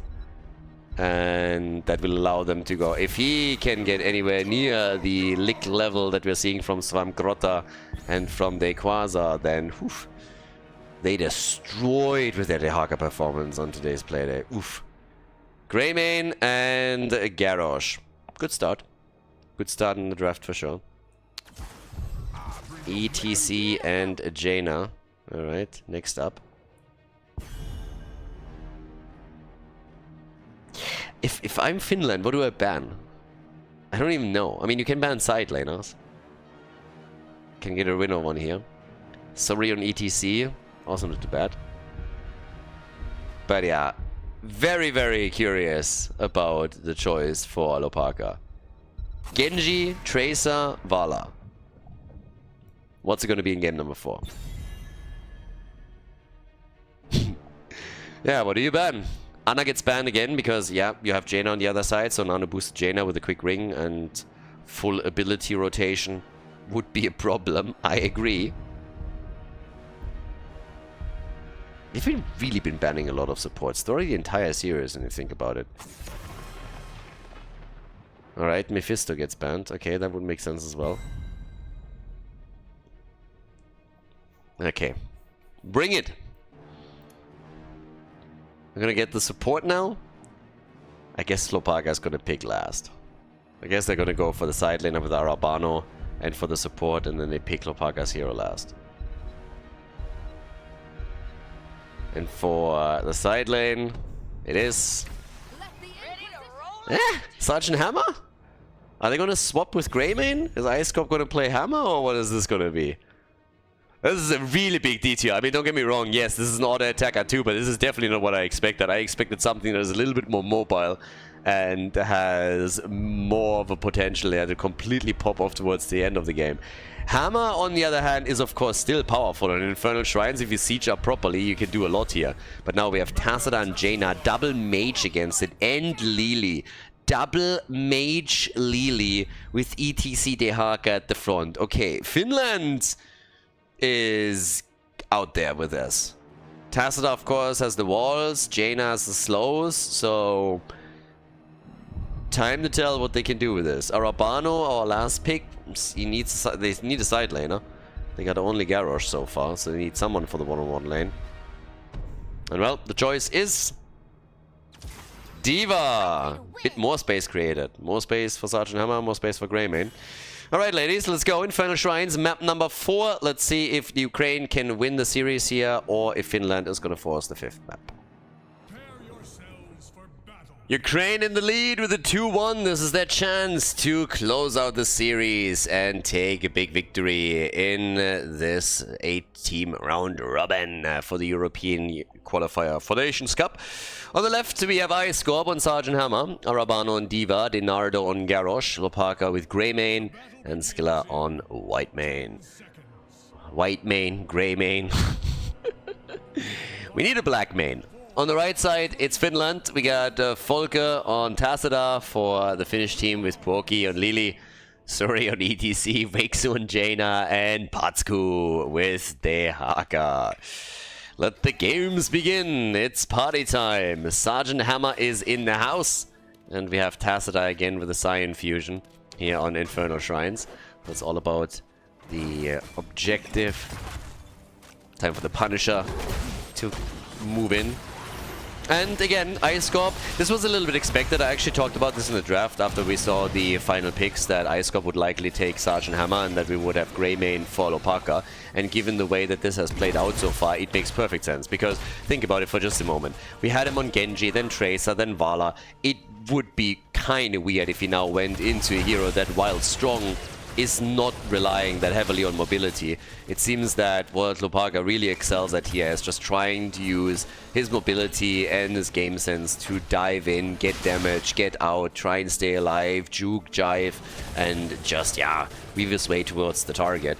If he plays Sergeant Hammer, he's not going to be able to do that in any way, shape, or form that actually matters or has an impact. So, totally understandable the kind of play that they're currently trying to make here. Then again, we now have up at the top, yep, Lopaka is ready with Greymane is going to assist him as best as he can, whereas Icecorp is down at the bottom of the map supported by Whitemane. And it's time for camps. I mean, red team moves in first, Finland is going to try and take their own Khaldor camp. Their own composition is pretty interesting to say the least. We're starting things off with Lili, who has the free drinks. I like free drinks. Free drinks are awesome. Who doesn't like free drinks? Free drinks are amazing. And there's Folke already doing work on Tassadar. Getting a couple of walls out there too. If you can trap Sergeant Hammer, I mean, even better. Right now we got the electric fence right here. And with the level 4 talents kicking in, it's just a question of what exactly Sergeant Hammer is going to choose. And it's the variation with the siege tactics. Not going for the bio-regenerative steel thingy. Regenerate bio steel or whatever the exact talent name is. But instead it's going to be the siege tactics play. And for D.Va, the Aggressions Matrix. With Greymane popping straight in with the Eyes in the Dark. So, okay. Stage is set. First shrine is up. Level 7 is what the teams are going to fight for. As we're heading into this. We get for Lili the Surging Winds right here. And, yeah, off we go. Garrosh is barely missing out on that hit. So, yeah. Ice Scorp, Skiller, they're already up at the top left. Greymane is still going for the camp. And there's no camp claimed by Finland. So when it comes to macro execution, Ukraine is about to hit a bit of an advantage. Now there's of course the Dehaka factor that should be considered too, because he still can defend the camp and then tunnel in and help the team out. But since the red team has never even made a play for their Shaman camp, this can still be a numbers advantage, at least initially, for the blue team on the shrine. So they're taking already a decent lead, and as you can see, we have a tough time for anybody to make a move here. The Haka is still at the top. 24 stacks, 25 stacks to 5, and full control over this. Of course, Sergeant Hammer needs to be careful here later on when the Haka finally is going to make a move. But this poking and prodding doesn't work for Finland. They are going to lose this one. This one is gonna be lost 100%. So yeah, first Punisher claimed by the blue team, claimed by Ukraine. And now it's just a question of how much damage can they do. Level 7 talents are ready. That means mobility for Sergeant Hammer. I mean, to an extent. How about siege modules then? Bait over the wall has happened. Wall is gonna get destroyed. That's the minimum, of course. If they can do a little bit more, even better. It's pretty weak Punisher. Mortar Punisher can be annoying, but it's nowhere near as powerful as, for example, the Frozen Punisher. We're gonna have some real trouble. So, yeah. Not a single kill in the game yet. Bot lane opened up a little bit, but things are still quite slow. I mean, obviously, when you are playing for Finland, you know that if you lose this game, then it is just out and over in the series. So you have to be extremely careful and not take any unnecessary risk. So they gotta be cautious. If you are Ukraine, on the other hand, you wanna gain a bit of momentum here. You wanna really bring this to a nice conclusion right here and dodge playing map number 5. And with now not only Greymane but also Sergeant Hammer on the bot lane, they can do an enormous amount of damage. The flip, the hit, and here comes the kill. Oh yeah, delivery boy Garrosh is doing his thing. But thankfully for Finland, they are able to get a counter kill, and they're not only getting one, but they're getting two. They're destroying Whitemane as well. So yeah, nicely done. Lopaka, though, still gets a kill. He is gonna fall. He's not gonna survive this. Oh, but he nearly got Tassada too. Damn. He's putting the work in, really. So yeah, nicely done. I mean, nicely done by Finland, getting those hits. But at the same time, some serious moves by Greymane again, so they get some counter kills, and they nearly got the last one there on Tassada. But yep, not that bad. It was really Tassada with that fence that posed the biggest problem, because once that he started to block Garrosh, it was just the end of it. So, a bit unfortunate. Either way, top side, yeah, D.Va. Okay, so she's still gonna be fine. D.Va is moving out. They still want that fort. I mean, they're not giving up on this one. If they get Greymane and Sergeant Hammer, even only Sergeant Hammer on it, then great for them. Their biggest issue is really these walls from Tassada that make it a little bit tricky and always pose the risk of being trapped down here. So they are going for damage. We got, at the same time, still a leading experience for the Finnish team. But it's all about taking structures down and gaining map control. And this is where Ukraine is looking alright, but they haven't really taken this bot lane down yet. Next objective is spawning in the middle, by the way. Jaina needs to be careful here too. ETC is still sliding in. ETC really nice against Garrosh, of course, as well. Can really pay well around that, even if it's flipped over, just slides back out. You have to manage your cooldown abilities well, though. or you're going to get murdered and Garrosh is going to play around you. But if you are paying attention, then yeah, it's kind of nice. Again, the camp only taken by one team. This is becoming a thing here. And a very annoying thing for them. So only one team dealing with the camp at this point. At least properly. So top side is getting pressured again. The longer this fight lasts now, the better for the Ukrainian team. Finland is really doing a poor job getting their shaman camp. This has become a bit of a problem. This is the second time this happens around the objective, and it really shouldn't. Nice! What a connect! Finland with a big double kill, triple kill. Okay. Yeah, if you engage in the fight like this and you just drop the opponent before your camp even has, or before their camp even has a chance to make it towards the wall, then I guess I'll let that one slide. Finland is really eager to make game number 5 a thing.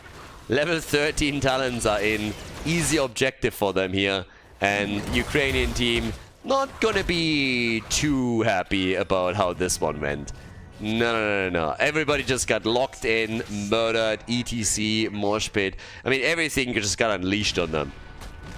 Coming with the black hole to bait over the wall. Now they have to try and defend this. Arcane Punish is, of course, a little bit more dangerous than what they faced previously. Leonardo is still totally fine here, and thanks to Sergeant Hammer, they can also take this down fairly quickly, but they still might lose the structure in the middle. Probably not. Unless, of course... No, ETC can't make that slide. Yeah. These walls are really annoying. Nice move by Volker. So, yeah. Great walls. And down to the bottom. Yeah, a little bit more damage done. It's all about, like, wave control right now.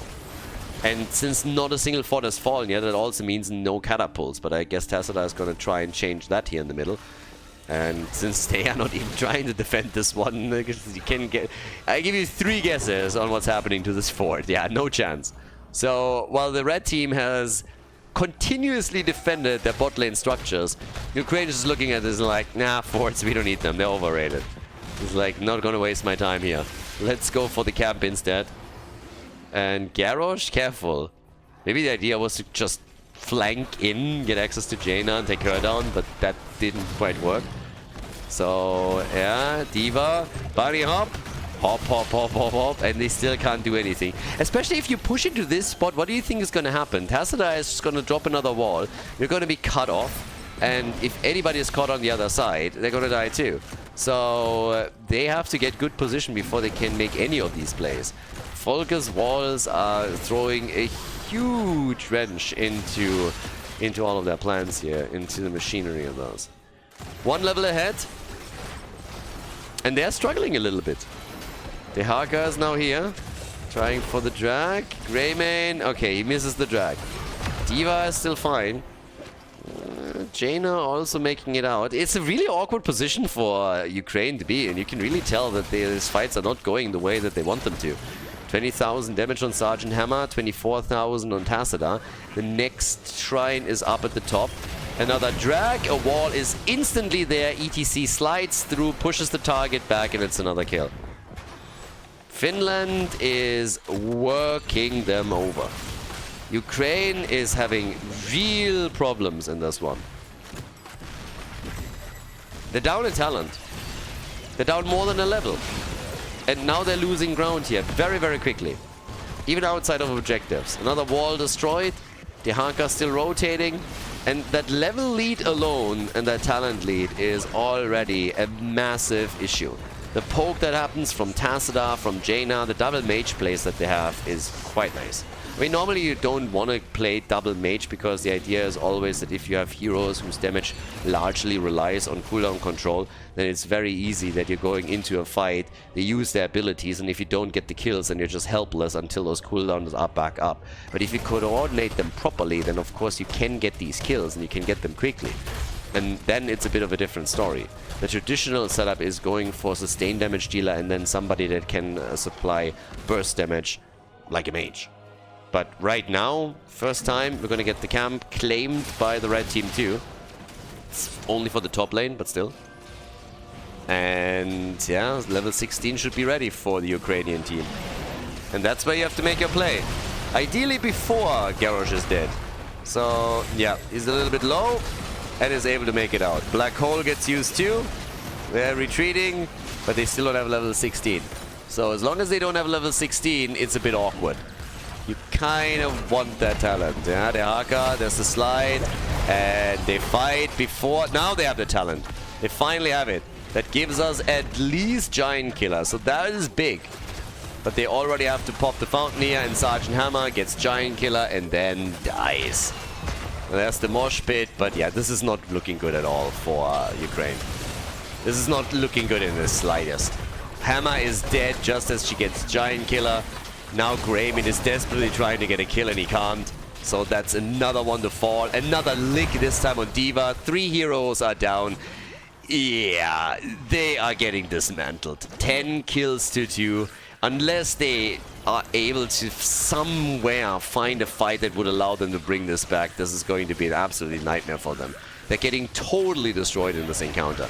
I mean, Ukraine is not making any 2 steps into a team fight without getting murdered. The damage that gets pushed out by the two mages is just A, too much, and B, it's also utility that we're getting from the slows on Jaina and Tacita with not only Black Hole, but also these walls that he's continuously putting up to cordon individual targets off, or just simply force them to try and retreat. So this is a big disaster now. And this is a frozen Punisher. So while the Haka controls the bot lane a little bit further and 2 of the forts are now destroyed, it means that the final fort at the top is going to fall 100%. And there is a chance that you're going to lose more. They're trying to bait this over a little bit. This is not going well with them either. This is a real danger to their top lane. That Punisher hasn't taken any significant damage. He's at 85%. It's not bad. It's not bad at all. If they push this and destroy the wall, they can do a lot here. Alright, finally, Vision baited over. Wall is going to get destroyed. I don't think that the Haka is going to move in. But yeah, they're going to burn this down, and they will do... The Haka is here. They can do a little bit of damage at the keep if they keep this up, but I think it looks more like they're retreating. They're so close to level 20, they don't want to take any unnecessary chances. Play to level 10, 20, play to your strengths, get the Storm Talent, and then see where that gets you. So, yeah. Force Barrier, Bolt of the Storm, and the Contagion is in. Okay. Yeah, once that you upgrade the wall at level 20, it just makes Mexico pay for it. Did he really say that? He can't say that. So yeah, at level 10 you build it, at level 20 Mexico pays for it.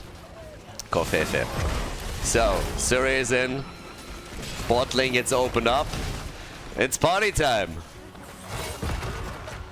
More or less. They're sieging up now. I mean, they got level 20. You gotta do it. So, 51,000 damage. Like, Tacita is crushing it. Way more damage than anybody else in this game. And once again, they're going for Garrosh, but this time Denato is fine. But that keep is taking damage, and look at Sergeant Hammer. A beautiful war. Garrosh is dead. It was a beautiful play. Everybody says so. Tacita is amazing. Okay, so Tacita again, dirty Protoss that he is able to allow them to get a kill. And now they're going for another one. No, they can't get Brave. The heals from Lily, a jug of 1,000,000 cups. And, well, Wakesoo gets killed by the explosion. I mean, at least they can get that done, but it doesn't change the situation around the keep. So Tacita is just going and tries to get the damage out here, and indeed he does, and that is keep number 1. The keep's gone. Keep's gone, everybody. So 12 kills to 3. They haven't destroyed a fort. Remember this one? Remember this fort. They did damage to it right at the beginning of the game. Tried 2 times to go in and take it down. And they were stopped every single time. Every single time there was a defense set up immediately and they were stopped. And now they are looking at all of their forts just being a piece of rubble, and the bottom keep has been destroyed too. So yeah, they haven't done anything this game. They've just been slapped around a little bit. That's all. Currently they are cosplaying a punching bag. That's all that's happening. Now, they want to go to level 20 and then see what they can pull off after that. There is a shrine activating at the bottom of the map, and you can guess what's going to happen if that Punisher is going to be claimed by Finland. So, bit of a now or never situation. Get your level 20, and then just try and throw a Hail Mary. It's all that you have. It's all that you have there. So, yeah. But, off we go. They're closing on a level 20, but they have to face the music now. I mean, you gotta go for this. Or not. I mean, maybe they think they can't. 20 on the opponent's team now. Ultra Capacitors. Hunter's Blunderbuss. We get the Ablative Armor. It's time to make a play, boys. Yeah, the wall is already out. And... Alter, du kommst nicht rein. And again, quick hit. This is... Yeah, careful. Garrosh. Garrosh doesn't like this at all. Like Psy Storms everywhere. A couple of bunny hops. 37. Look at the bot lane. Look at the top lane. There's camps pushing everywhere, and they just can't fight there. They have no angle. They just can't. It's disgusting. They can't get anywhere. They're just trying, and they're just shut down every step of the way. So now they decided that instead of fighting here, they want to try and defend against catapults, against minions, and against the opponent's objective. I mean, good luck. They're trying to force the fight before the Punisher is even here. Now he is ready, jumps in, wants a piece of Garrosh, and guess what? He's getting a big piece of him. Garrosh is down. Mosh Pit, not so much, but the top keep is now going to fall to the minion wave, and the camp that pushes in, White Mane is dead. And you know where this is going. We're going the distance. We're going the distance. This is game 5, what you're seeing. Sergeant Hammer is down, 15 kills to 3. Finland hasn't given up. They stuck it out, and they are claiming victory in game number 4. We're going to the 5th map. We're going the full distance on this series as Ukraine and Finland fight for every single inch and every single map. 16 kills to 3, and the red team with the W.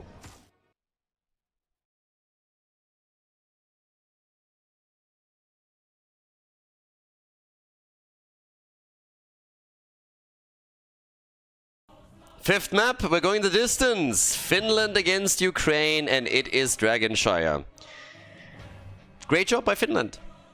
Very little else to say. They dominated on Infernal Shrines, and Ukraine just couldn't find any answers in these team battles.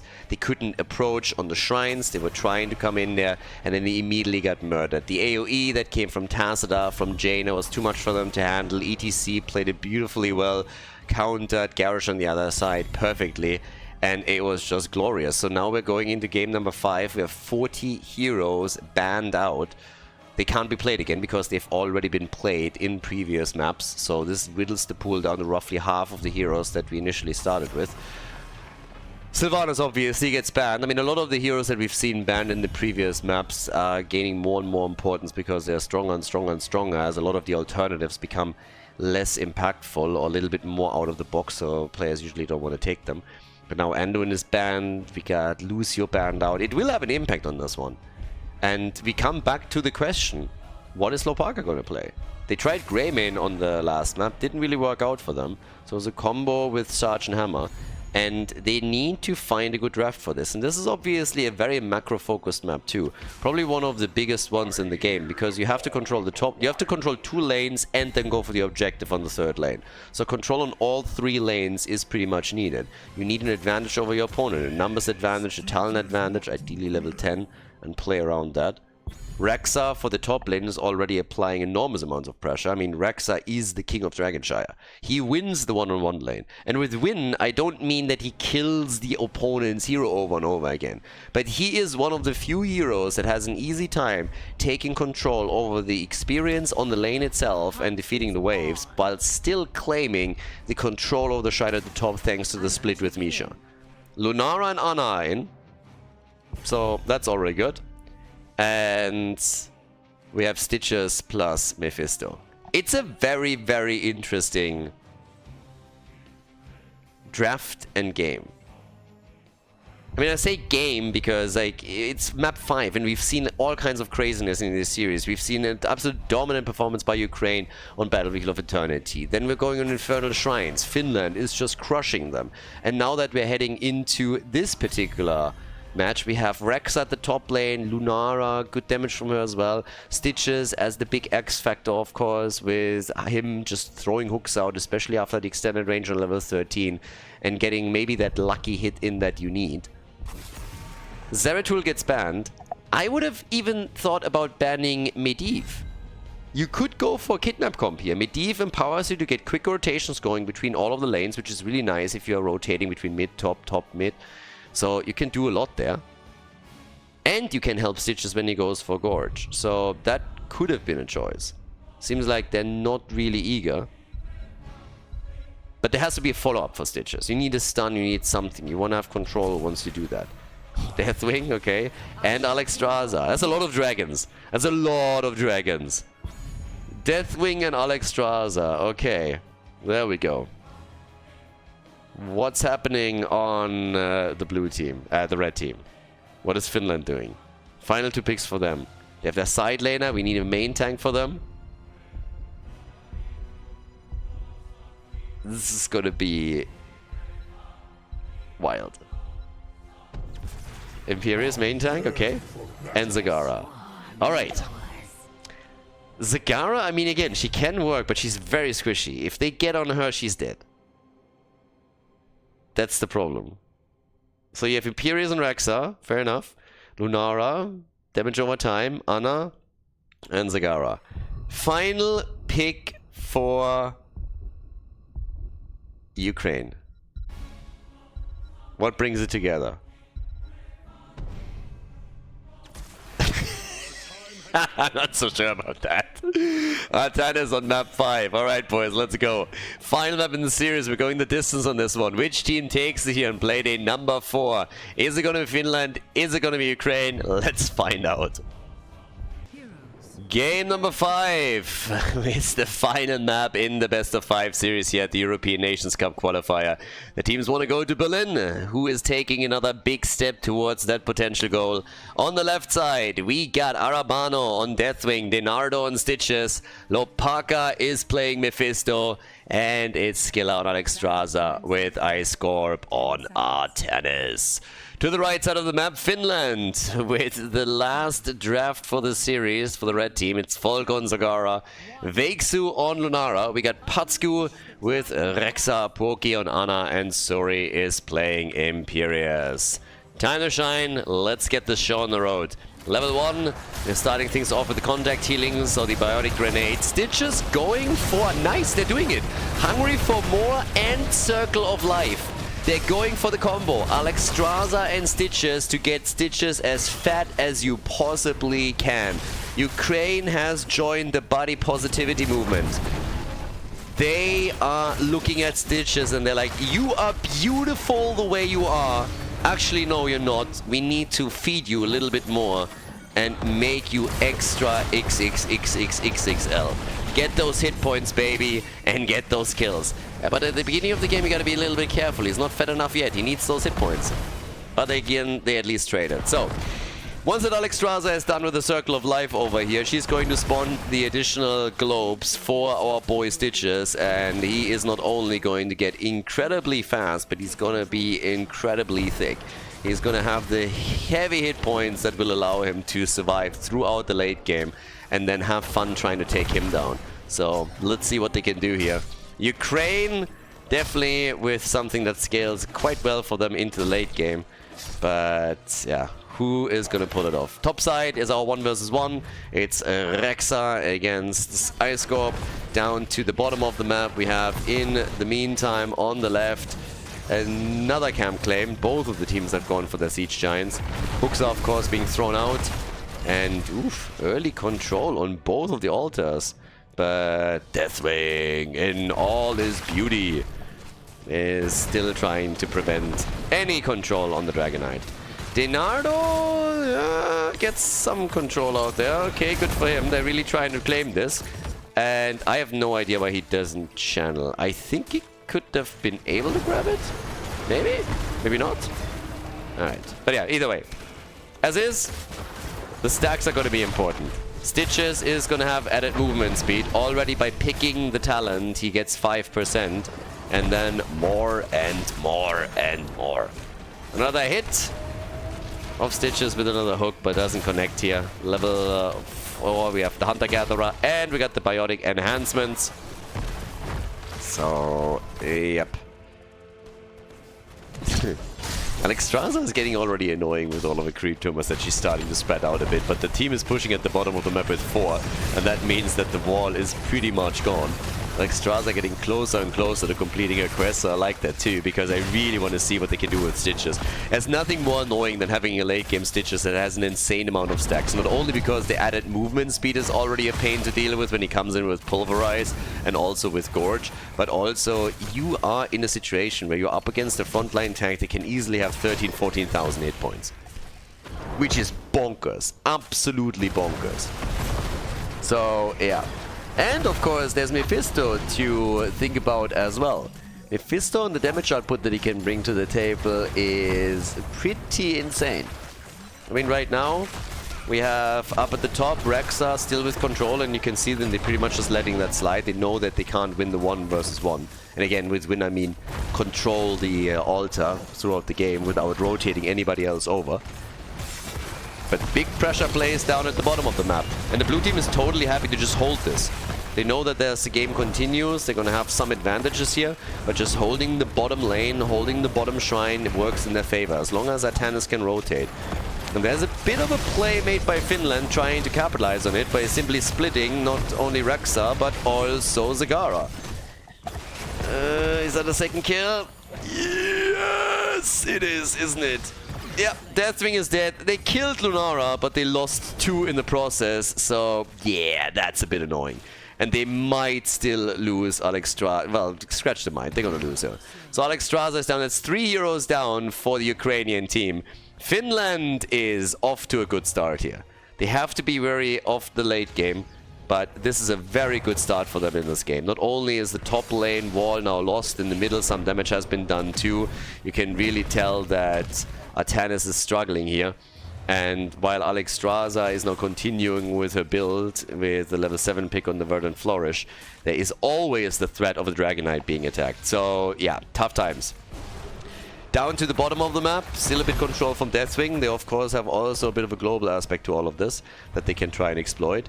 But one of the things they definitely have to do is play around these globes, and he should have waited for Alexstrasza. The more you wait, the better for you in the long run. Get her to complete that quest. You need those hit points. You need to be that monster at the front that nobody can deal with, because right now Stitches is very manageable, especially for Lunara. Yeah, there's already one camp at the top. And look at experience, level 10. It's gonna hit much earlier for Finland. They could allow them to go for the DK too. But yeah, so for now we got Deathwing with the damage and the barbecue plays. Nice stun, really nice stun. And that's the chance to go for Imperius, and they barely get him. For a second I actually thought that Deathwing was about to save him here, just pushing him back out. That's also a very solid move for Alexstrasza and a well-placed heal. The more connects, and Lopaka, okay, he makes it out. So, 13 stacks for Stitches, 13 stacks for Alexstrasza. Getting closer and closer and closer to completing it, and yep. I mean, it's more than 250 hit points already for Stitches, but definitely not enough just yet. Heal, and that's the problem with Ana against that heal. Ana is doing a fantastic job against Alexstrasza here, so she has, of course, the tools to shut this down. Nice pew pew to keep Lunara alive, but it's not enough, and the fight still continues here. Lopaka gets attacked, gets killed.